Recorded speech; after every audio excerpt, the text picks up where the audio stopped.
Depois de mais de uma semana sem a gente se ver, agora chegou a hora do textão. Não, gente, agora não é a hora do textão, agora é a hora do vídeo. Essa questão do textão a gente já tinha conversado, mas hoje não vai ser. Hoje vai ser bem light, né? Vocês vão até chiar um pouquinho, mas não tem necessidade disso, vocês sempre chiam. Eu já estou acostumado. Pois bem, eu espero que vocês tenham curtido esse tempo todo aí, esse feriadão que teve, né? É importante que a gente tenha cabeça, consciência dos nossos atos, das nossas ideias, mas enfim. O que interessa é que hoje nós teremos esse vídeo, depois do vídeo nós teremos uma atividadezinha relativamente simples sobre esse conteúdo que a gente começa hoje, que eu vou passar para vocês. Poríferos e quinidários. Então acontece o seguinte, na aula anterior eu tinha falado para vocês de maneira resumida, superficial, eu tinha falado sobre os grupos de seres vivos, mais precisamente dos seres vivos chamados de animais, que se caracterizam por serem pluricelulares, que se caracterizam por se alimentar por ingestão, essa é a característica principal, diga-se de passagem, dos animais, certo? E a gente viu as características gerais, que englobam todos os grupos. Naquela ocasião, eu disse que a gente ia falar de um por um, certo?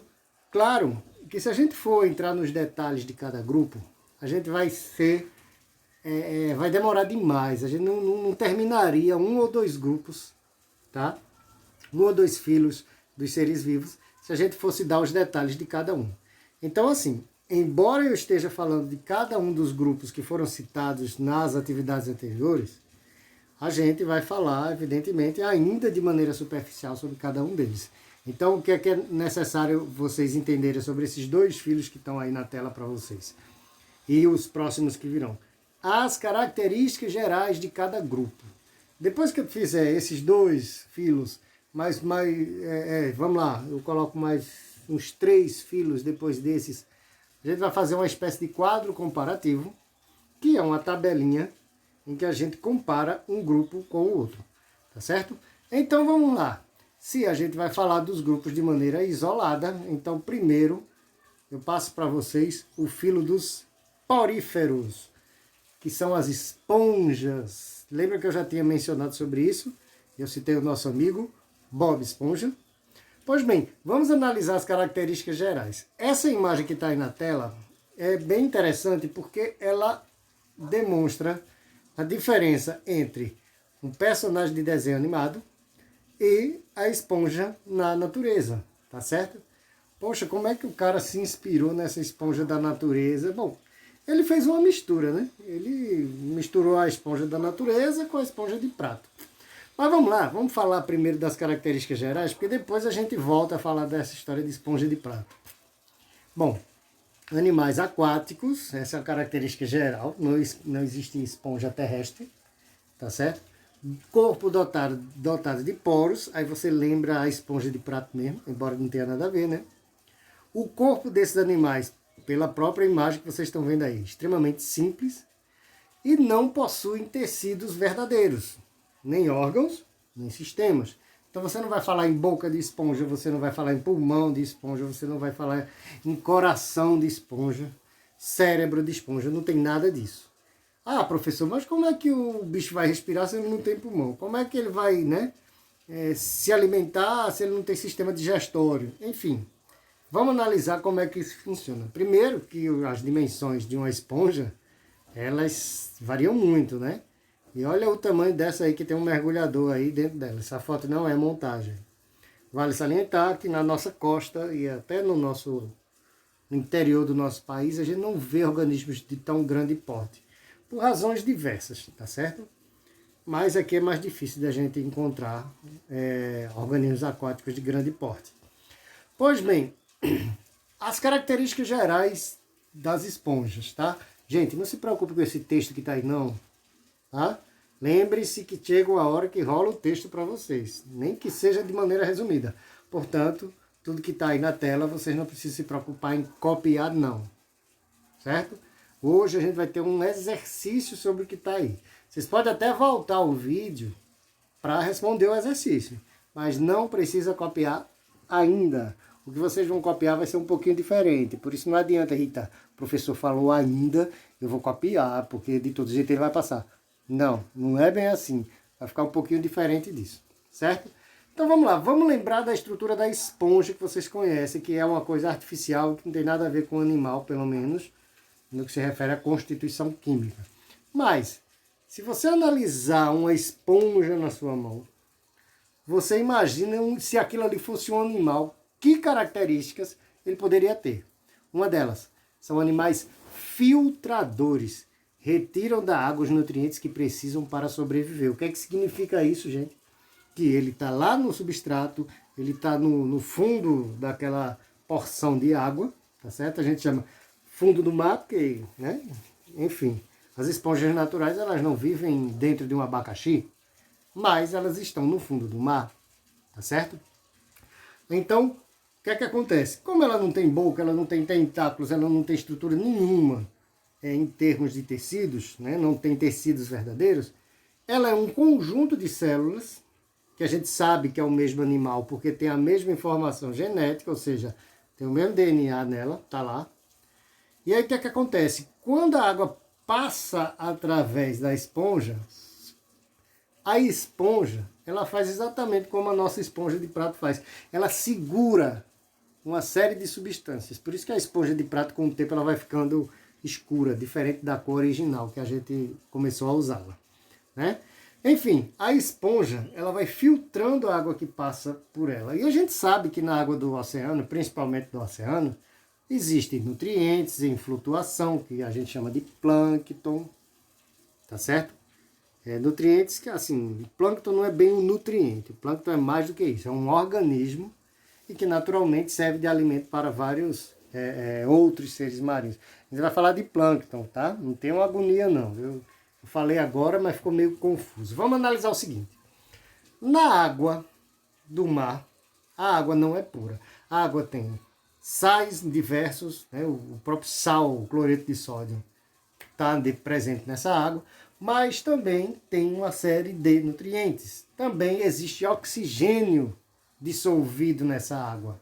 Tanto é que os peixes que não são pulmonados, ou seja, peixes que têm brânquias ao invés de pulmões, eles conseguem retirar esse oxigênio da água. Do mesmo jeito que a esponja.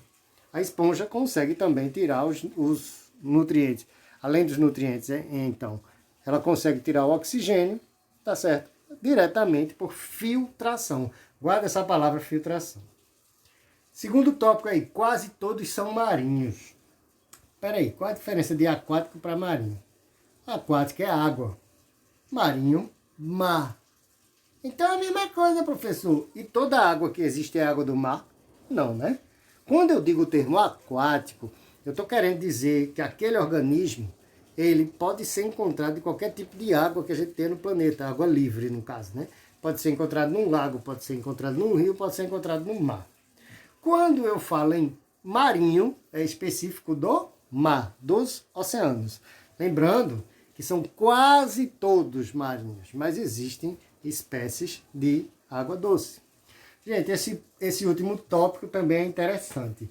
Animais sésseis. Se liga que eu vou perguntar o significado dessa palavra, hein? Animais sésseis, animais fixos, tá? Nem todo animal se locomove e sai andando. Nem todo. Tem animais que são fixos num substrato, em algum lugar, numa pedra, no fundo do oceano, enfim. São organismos fixos. As plantas, que não tem nada a ver nesse aspecto com os animais, é um exemplo que a gente conhece de coisa fixa, né? Pois bem, vamos continuar. E nessas características gerais, nós podemos dizer o seguinte.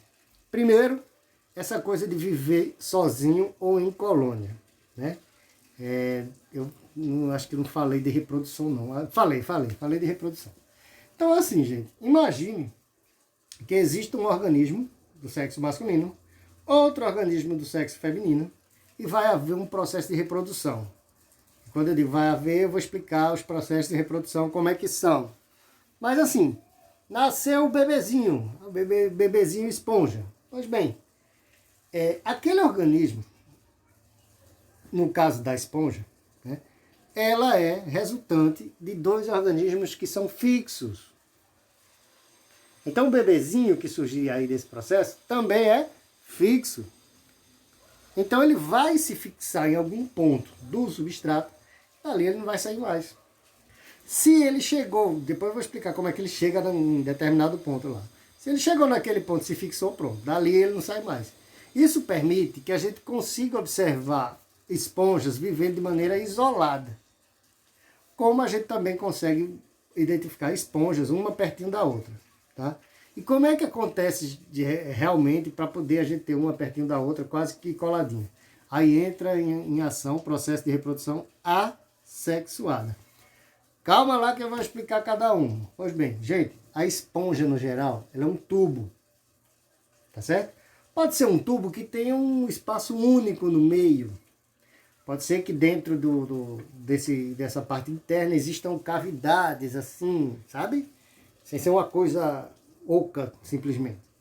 Isso aí é coisa que vocês vão estudar lá no ensino médio, que são os grupos de esponjas. Não precisa se preocupar com isso agora, não.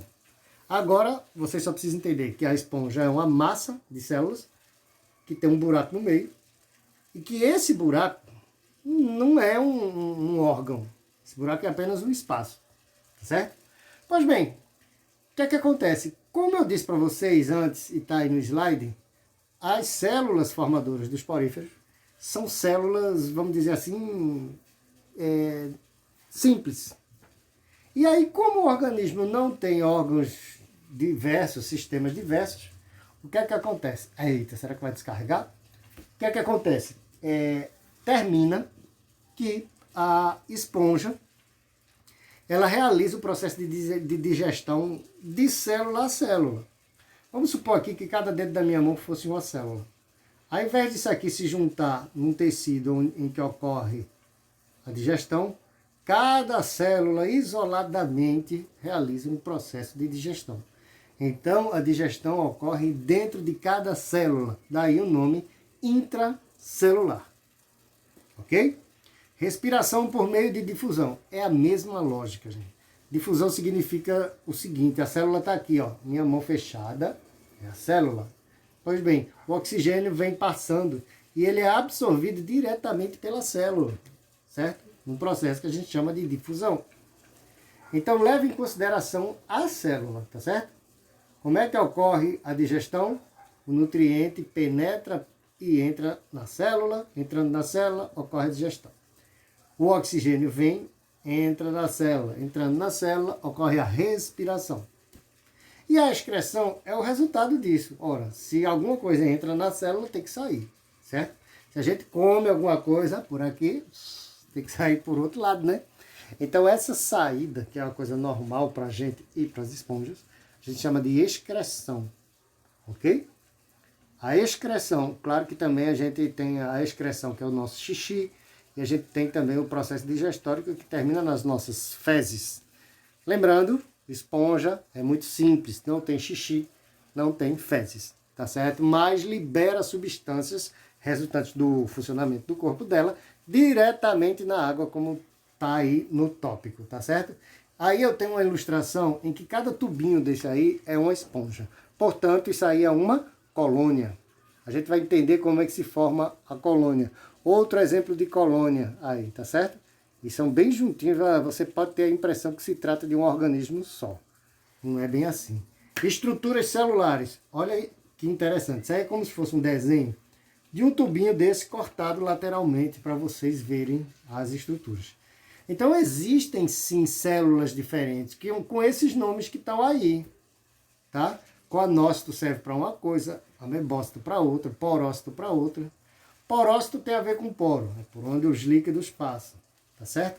Amebócitos são células em forma de ameba, né, tal. Elas servem para absorver as substâncias. Mas quem pesca no ambiente é meio o coanócito. O coanócito segura, sacode para o amebócito dá uma preparada e o pinocócito forma a estrutura. Gente, isso não importa tanto não. Eu só quero que vocês entendam que apesar de a esponja ser um organismo bem simples, apesar de ser bem simples, tem sim uma diferenciação celular, mas eu vou ter que recusar essa ligação, porque eu estou no meio da gravação, não sei nem de quem é. Mas enfim, continuando. E aí, nessas condições, a gente pensa da seguinte maneira. Cada célula seria uma estrutura relativamente independente. Ora, mas como se trata de um mesmo organismo, a gente não pode dizer que aí são seres diferentes, tá certo? De novo, vamos lá. Continuando.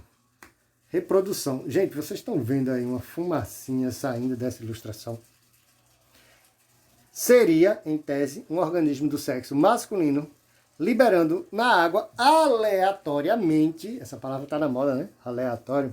Pois bem, aleatoriamente, as células sexuais masculinas que vão se espalhar assim no ambiente marinho e vai que alguma dessas células alcance o organismo feminino.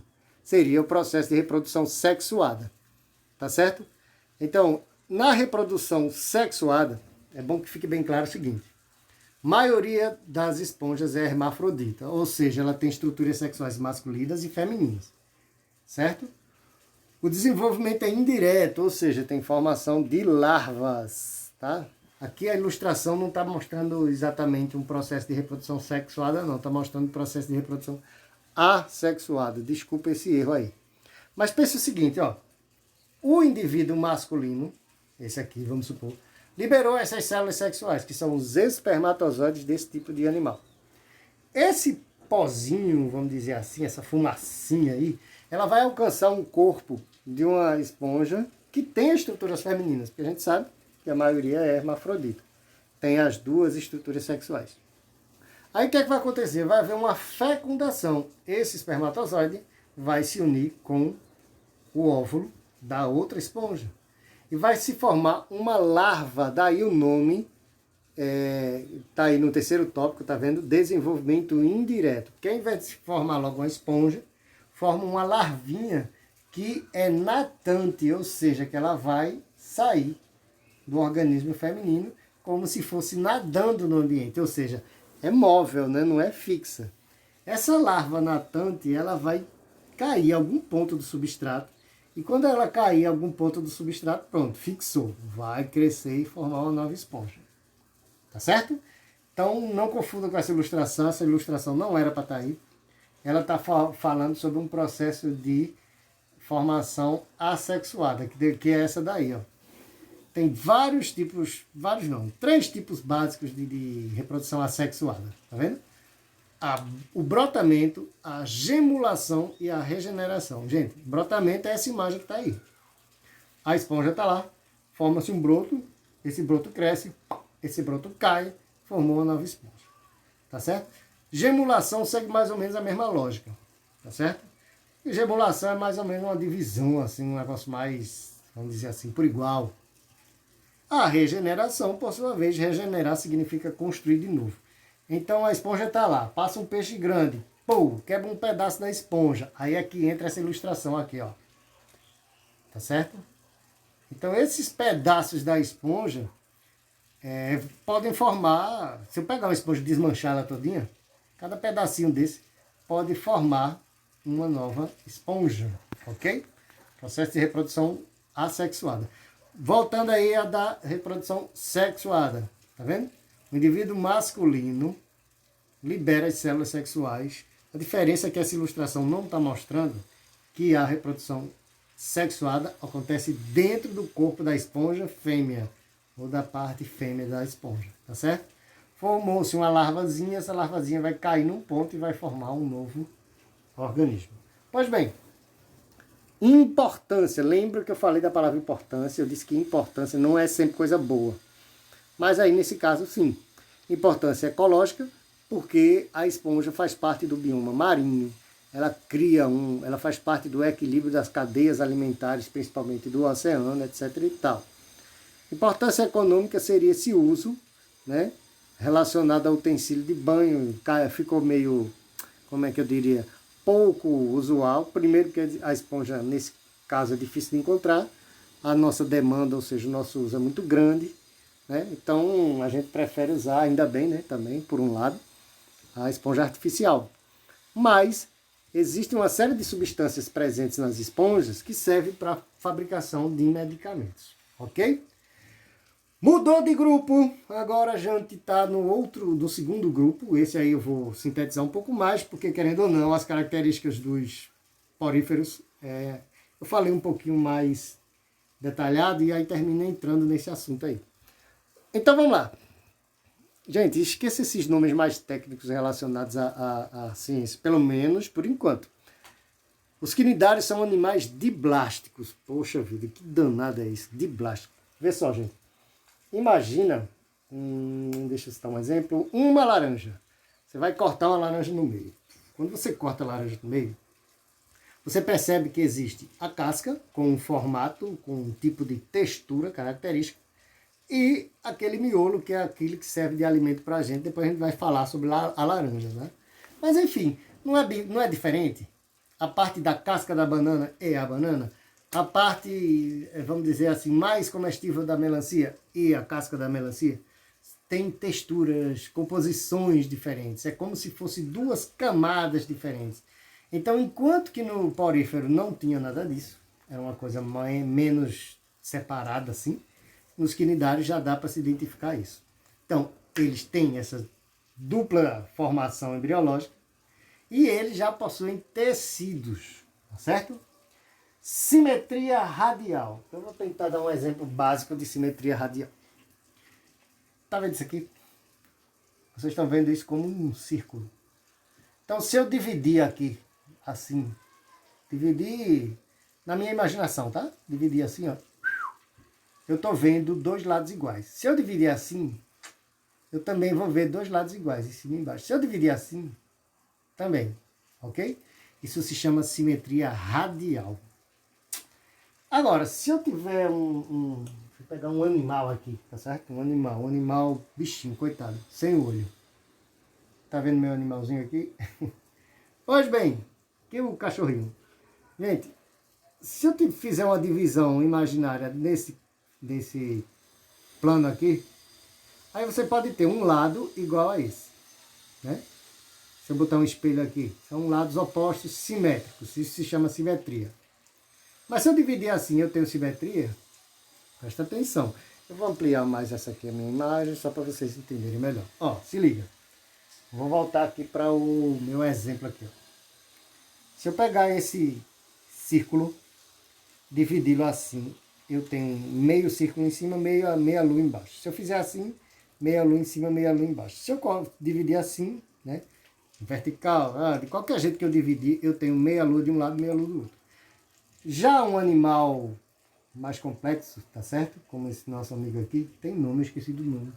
Enfim, se eu fizer uma divisão assim, ó, tá dando para ver? Eu tenho dois lados iguais.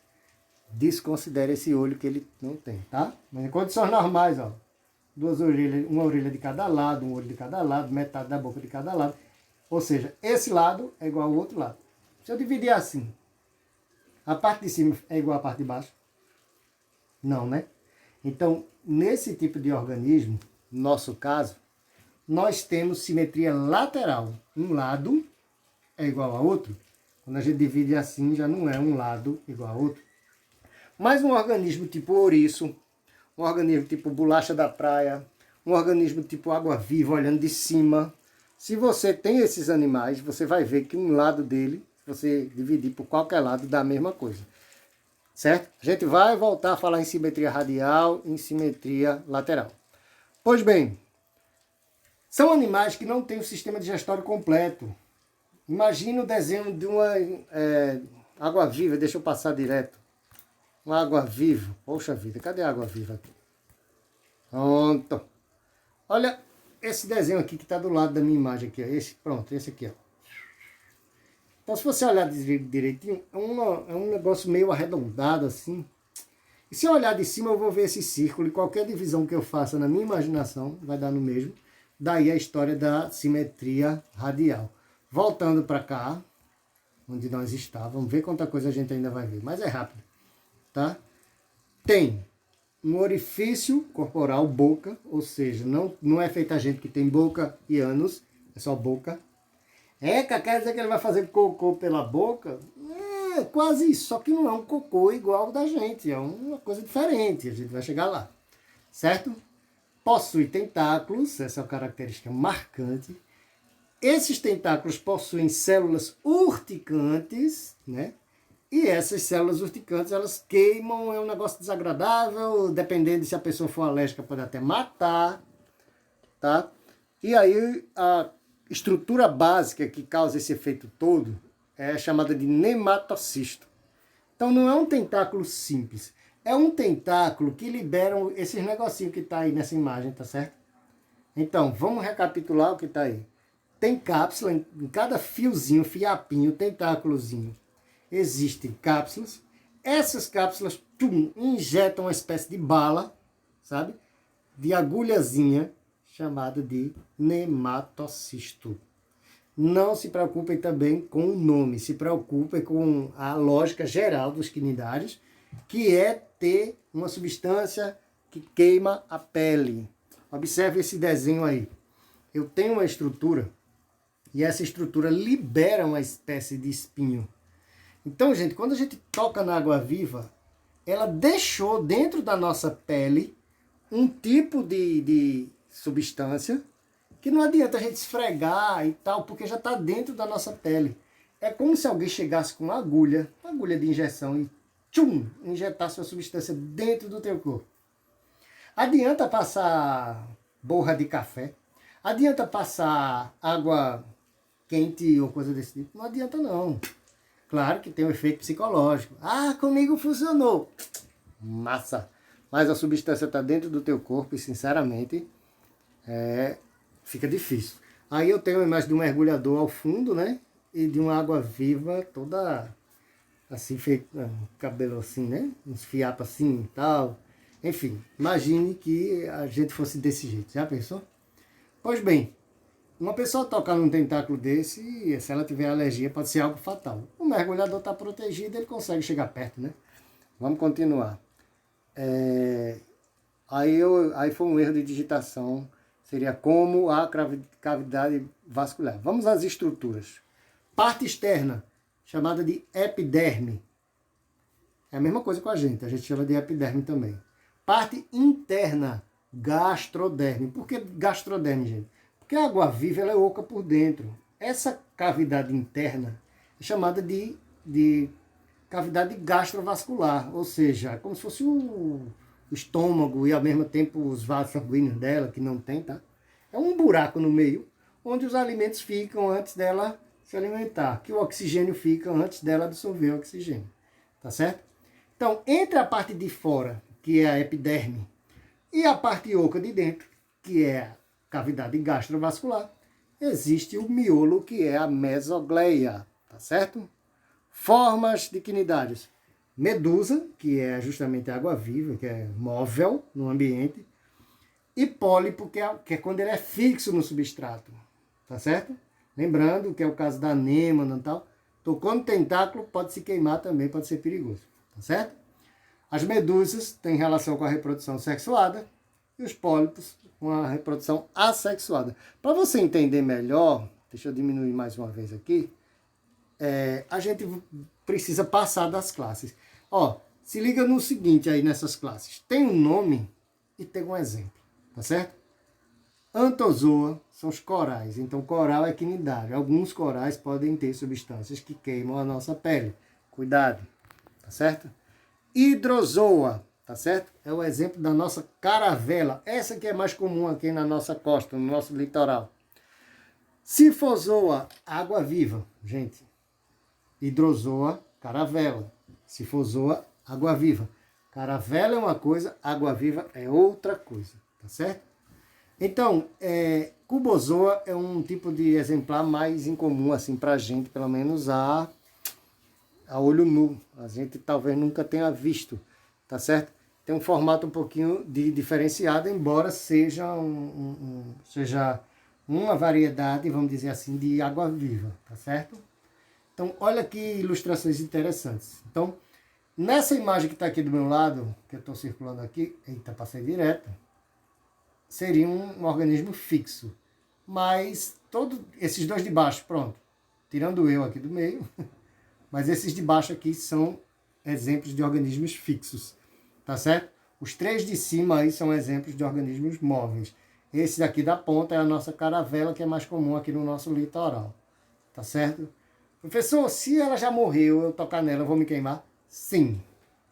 Existe um tempo em que as células sexuais, ó, as células urticantes dela, aquela que queima, ela ainda está lá presente, mesmo no organismo já morto. É a mesma coisa você pegar um pé de limão, cortar os galhos do pé de limão, deixar lá e dizer, pronto, cortei o pé de limão que tinha espinho, e agora, já que eu cortei, já que eu matei a planta, você não vai se furar mais com os espinhos. É assim?